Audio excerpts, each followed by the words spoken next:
Hey folks, this is JR with DIY Prepper. Welcome to the channel, and today we are going to be talking about my top 10 urban survival tools. But before we get too deep into that, if this is your first time by the channel, welcome. I'm glad you found me. And if you've been by here before, welcome back. I'm glad I didn't scare you off in the last video. If you don't mind, go ahead and hitting the subscribe button, the notification bell, and also if any point during the video you like the content, learn something new, go ahead and hit that like button as well. So when we go through this list, there's going to be a few things that are going to be noticeably absent from it. And those are going to mainly be on-body EDC items, things like flashlights, certain types of knives, and then even pew-pews, which they're not really specific to an urban environment. They're good to have pretty much anywhere, so we're not going to focus on those today. And then also I'm going to leave off certain things that would be more useful in, say, a wilderness environment than they would in an urban environment, things like wood saws, which while they would have some use in an urban setting, there are other items that are more specific to that area which we'll focus on. So when selecting these items, I wanted them to fit within some certain criteria. And the first one is I wanted them to be small enough that you could slip them into something like an EDC bag. So these are items that you're not going to carry on your person all the time, but having them in that bag, you're going to be able to get to them when you need them. And there's some items that maybe they're a little bit too large or too heavy to keep in there all the time, but you could always keep them in something like a supplemental kit in your office or in your car that you could slip down into that bag when you need those items. So I tried to avoid adding like really big or really heavy things to this list because A, they're just going to slow you down, and then B, having large items could draw attention to you, which you really don't want in an emergency situation. And the other big criteria that I wanted these items to meet is I didn't want anything that's going to require a bunch of specialized skill and training to use. Anybody can use these items in this list. There's one that's going to require some training and education, but nothing in here that's going to require like years of practice or anything like that to master. And just kind of a quick disclaimer, these are the items that would be most useful for me in an urban survival situation, just knowing kind of my area and the obstacles I'm most likely to face. So if there's something that I left out of the list that maybe would be beneficial to you in your situation, go ahead and put that in the comments below. The first urban survival tool that I want to show y'all today is called a Silcock Key. And this is going to help you obtain water from the spigots on commercial buildings. And those spigots, unlike the ones attached to your home, many times they have the handles removed so people don't mess with them, but if you have a Silcock Key, then you can turn those faucets on and off and get any water that you may need as long as there's still some in those pipes. And there will be times where sometimes maybe you can get down in there and then turn them on with something like a pair of pliers, but then there's also other times where they might be tamper resistant, so having a tool like this is an absolute necessity to get to that water.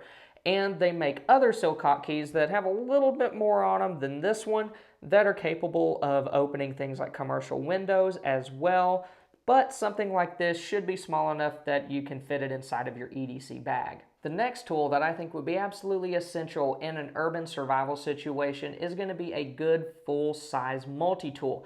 And this is going to serve as a complement to your normal EDC knife that you should have with you all the time. And it's going to have some capabilities on it that that other knife just doesn't have. With a good full-size multi-tool, you'll be able to deal with fasteners like screws, nuts, and bolts. You'll be able to loosen them, tighten them, do whatever you need to do with those. And when selecting one of these, I do recommend picking one from a good, high-quality manufacturer. I like Victorinox. They're the folks that have been making the Swiss Army knives for over 100 years. They also make excellent multi-tools now. Leatherman is a popular choice. Most multi-tools that you see out there are probably Leathermans. Something like the Wave or the Super Tool would be a good choice for this application. And in addition to having things like screwdrivers and the pliers and the cutting jaws, these are also going to have additional tools like files, metal saws, and then also even wood saws, which would be useful because earlier I mentioned that I'm not going to put a dedicated wood saw in this video because I feel that that is more appropriate for maybe a wilderness setting because you're trying to do wood processing for firewood and shelters, things like that.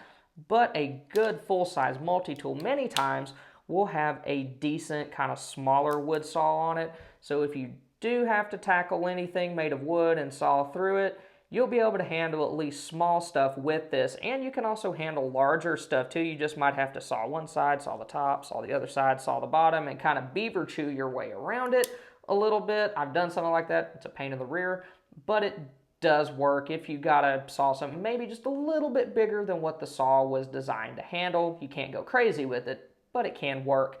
And if you really want to make sure that you can remove things like nuts and bolts in case you got to get through those, having an adjustable wrench on you is always a good idea to kind of complement this. The third item that I think would be incredibly useful during a survival situation is a good pair of linesman pliers. And while you could keep a large pair of bolt cutters in your car, any one of those tools that's large enough to handle things like chains or padlocks, they're going to be pretty big. It's going to be hard to carry those around with you. Even if you find some with removable handles that you can pack away in a bag, those are still also going to be incredibly heavy. But with something like this, you're going to be able to chew through things like barbed wire or even chain link fencing.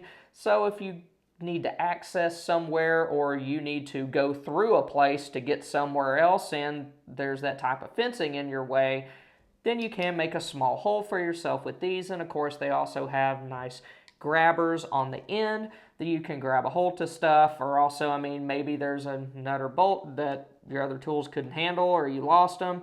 You can use the end to grab a hold of things and turn them if you need to. The next tool on my list is going to be a good crowbar, specifically one like this. And this is a tool that you can use to gain leverage, you can break through stuff, and then also if there's a kind of last-ditch defensive need, you can clobber with it as well. And tools like this a lot of times kind of get a bad rap as more of a forced entry kind of burglary tool, but they're also highly effective for rescue applications. If there's somebody trapped in a car or behind a stuck door, maybe in a building, you can pry that open, smash through something to get to them. Something like this, I mean, it can even break through concrete if you need it to. And there's a couple different types of like pry bars, but something like a flat pry bar, that's really gonna be better at splitting boards apart. You take it, you hammer it in between two boards, you pry them loose. But during an urban survival situation, I think this type of design is going to be a lot better. It's going to give you more strength. It's going to give you more mass behind it. If you got to break through stuff, you'll still be able to pry with it. And one thing that maybe some people don't think about when selecting these, a lot of times these pry bars, since they are meant to kind of fit between two pieces of wood that can be really, really tight together, these ends are kind of sharp. It can cut through your pack pretty easily, whereas things like a crowbar, many times, they're not quite as sharp. And of course, you can always knock the edges down, but I mean, what's the point of that? Then you made the tool less effective at what it was meant to. And these are really cheap. This thing is probably older than I am. If I had to do it over again, I would probably paint it something other than this hugely loud, bright red. But this is just something that you can stick kind of in that supplemental kit that I mentioned earlier, even like in the back of your car or even in your office, so that you have these tools that you can slip down into a pack when you need them. The next thing that would be indispensable in an urban survival situation is a good pair of gloves.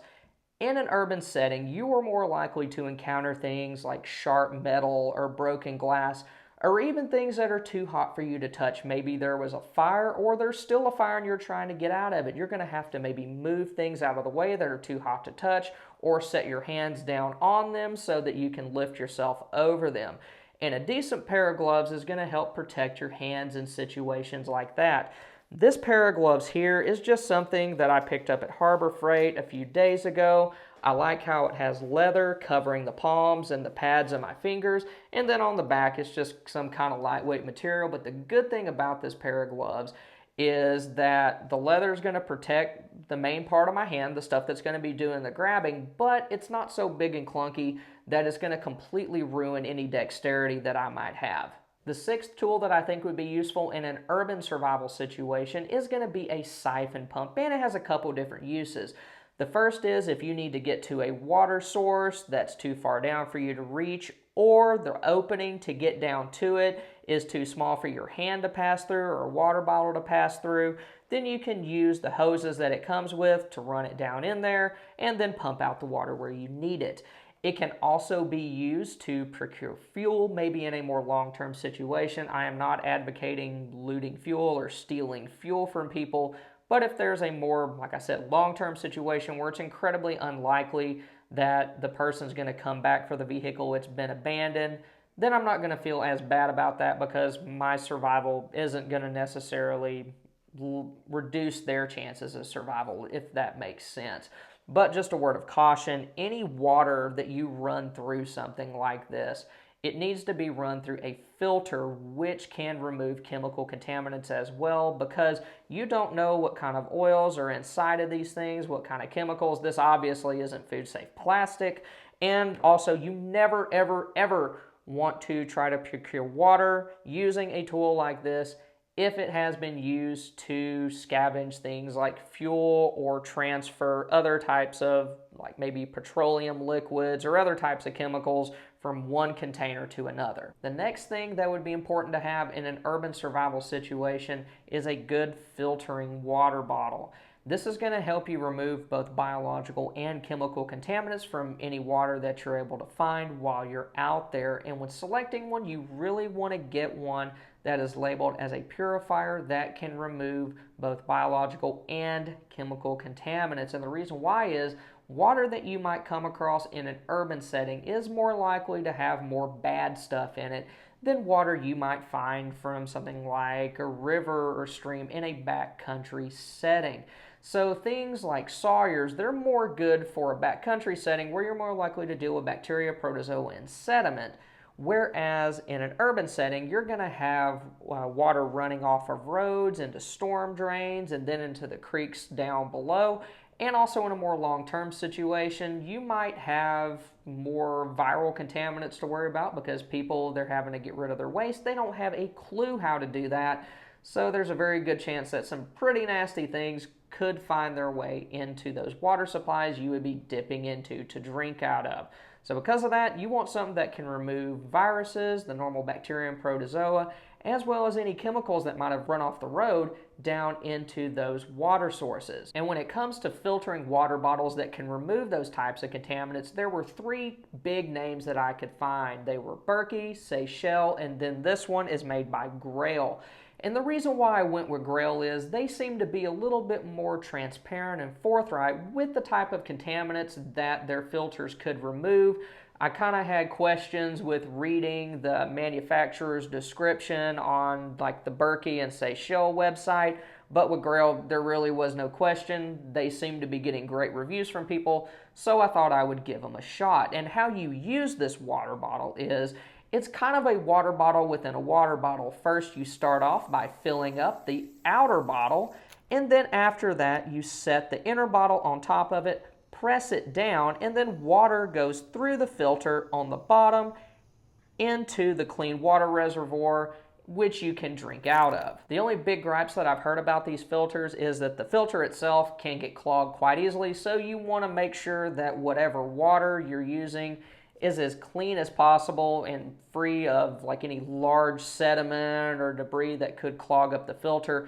And then also, you really need to have this on the ground while you're pressing it down. Otherwise, it might not seal properly and you'll have a little water volcano shoot out the sides. But I found that as long as you use it the way that the instructions tell you to, then you should be completely fine. And it's also important to note that with any bottle like this, you don't want to go crazy with the type of water that you're filtering. You want to find as clean water as possible, especially from a chemical standpoint. Don't pick anything that has like a slick of oil on the top of it.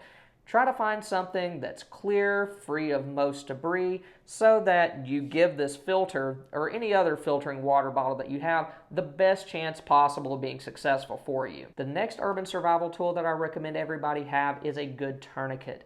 And this is something that you use to control and stop bleeding from large wounds on your extremities, like your arms and your legs.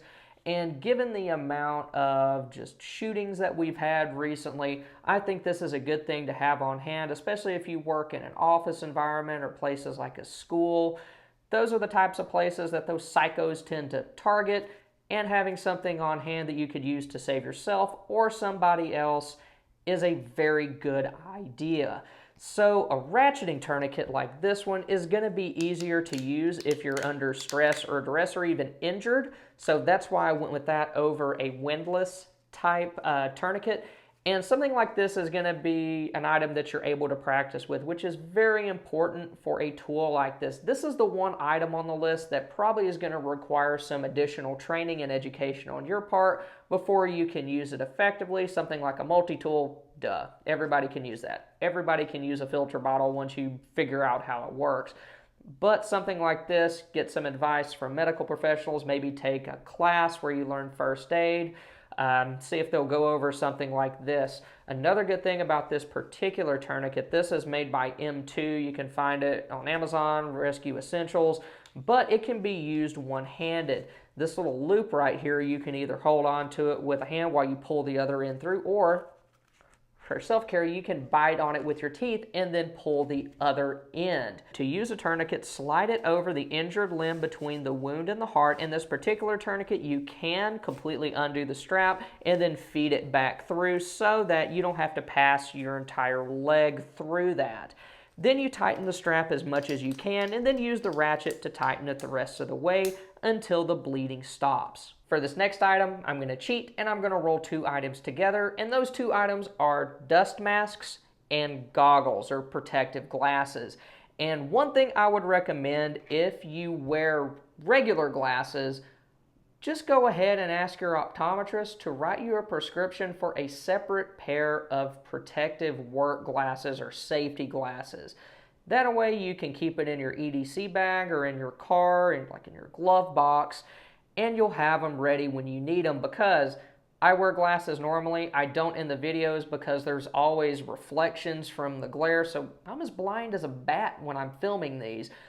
But putting safety glasses like these over your regular glasses is an absolute nightmare. You bend over, they fall off, so really it's just better just to get some dedicated prescription safety glasses if at all possible. And you also want to make sure that you have dust masks, because if there's a situation where there's like a fire or maybe a structure has collapsed, there's going to be a lot of harmful particulates in the air, and you want something in between your lungs and those particulates so that you don't get sick, because there have been times where people were in that sort of situation. They breathed stuff in, and then they got things like cancer or other chronic lung problems as a result of breathing in those harmful things.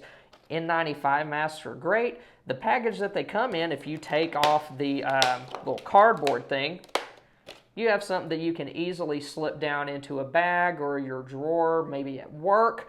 And then also these half-face respirators, even though they're bigger, they're going to be harder to store.